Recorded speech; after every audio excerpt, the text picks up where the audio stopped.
Good morning, Hank. It's Tuesday. This video is an open letter to professional YouTubers, but it's also for anyone who wants to understand the challenges of the fraught career of professional influencing. Okay, fourth, this did not happen because you work harder than anyone else or because you are more talented. You are talented and you do work hard, but you have also been fortunate. You're fortunate to have high-speed internet and access to editing software, and you've also gotten lucky along the way in innumerable ways. Luck does not nullify hard work, but hard work also does not nullify luck. Fifth, you are a person. Those who love your work will naturally be inclined to think of you as more than a person, which can be intoxicating. It's nice to hear that you're a literal god or the best Fortniter or vlogger or whatever noun is currently being personalized, but there will also be people who think you're less than human, who say that you're literal trash. We don't talk about this much because it can seem like ingratitude, but receiving online hate can be really scary and painful, and I'm sorry if you have to live with it. In my experience, it's really important to find places where you can be a person, whether that's an anonymous Reddit account or, God forbid, offline, because otherwise you can start to believe both those who think you're more than a person and those who think you're less than one. Lastly, as my brother likes to say, diversify your identity. In this world, so much of your life can become your job. Your friends and family can be involved in your job. When you take a walk, you're doing your job. If you Instagram it, your life and work can become so completely intertwined that you stop thinking of yourself as, for instance, John Green, person, husband, father, AFC Wimbledon sponsor, avowed Hufflepuff, etc., and begin to think of yourself as just John Green, YouTuber. The purpose of this video is not to ridicule the CrashCourse World History channel. It's not to ridicule the Vlogbrothers. It's not to suggest that we shouldn't take them seriously. If anything, I'd like to first insist that the audience take this channel and the type of misinformation it spreads much more seriously than they ever have before, and then to condemn it and turn their backs on it. The first time I ever encountered this YouTube channel is quite memorable to me, because at that time I had very little contact with YouTube. I'd been living and doing research in places like Cambodia, where YouTube just barely existed.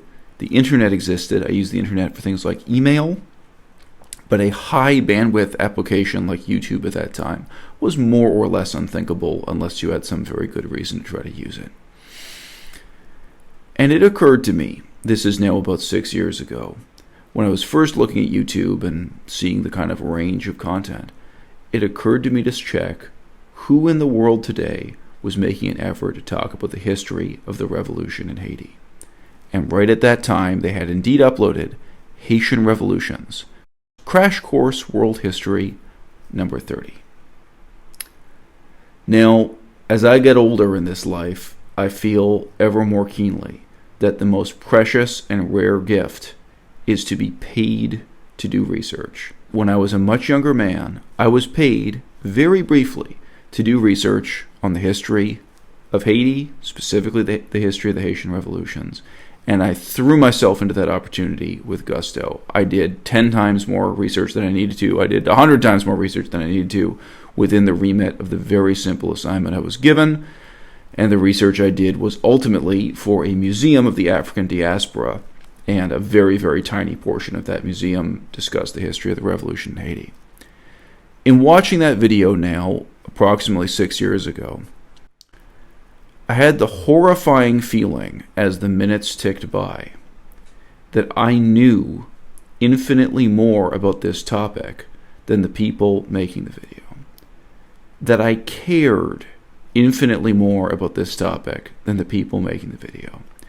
And then there was a much deeper sense of horror when I realized the extent to which people watching this video were going to be very much misled, very much misinformed, and they would not in any way be aware of how misinformed they were. I've watched very few of the CrashCourse World History videos since then, but I have always made it a point to only watch their videos in areas of my own expertise, areas where I have done considerable research. So I can tell you, I can raise the red flag. Their videos on the history of China are garbage. Their videos on the history of Buddhism are garbage.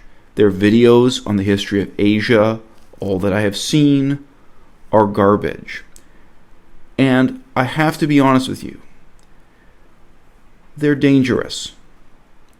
Why is it that we only and exclusively care when people lie about history in the context of World War II? Why is that the one and only topic that the world becomes excited about? The history of China also deals with the deaths and mass murder of millions of people at a time. In the period of Mao Zedong, many tens of millions, definitely more than 30 million. The history of Cambodia, the history of Indonesia even. Many of these countries, there are chapters just as grave, just as decisive, with just as shocking a body count.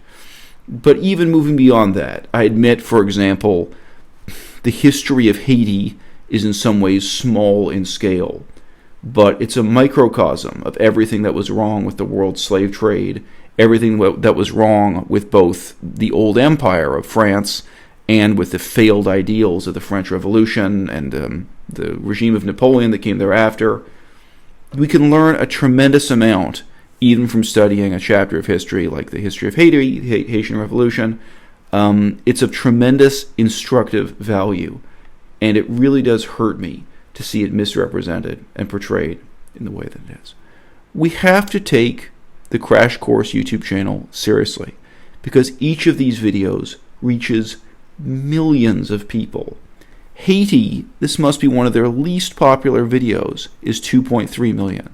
If you look up the videos on Buddhism, the history of Asia, the history of China, India, and so on and so forth, you're getting into 5 million, 10 million, huge, huge numbers.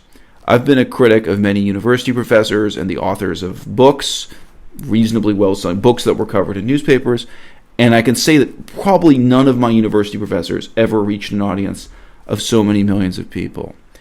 The position that the Vlogbrothers and Crash Course History have taken, it demands to be taken seriously, and also demands to be interrogated, criticized, and discarded very seriously. If someone were to ask me which is a better source for the history of Haiti, for the history of China, for the history of India, which is a better source, this YouTube channel or Wikipedia? Wikipedia has people contributing to it who actually do the research and who actually care. The Crash Course History channel has none.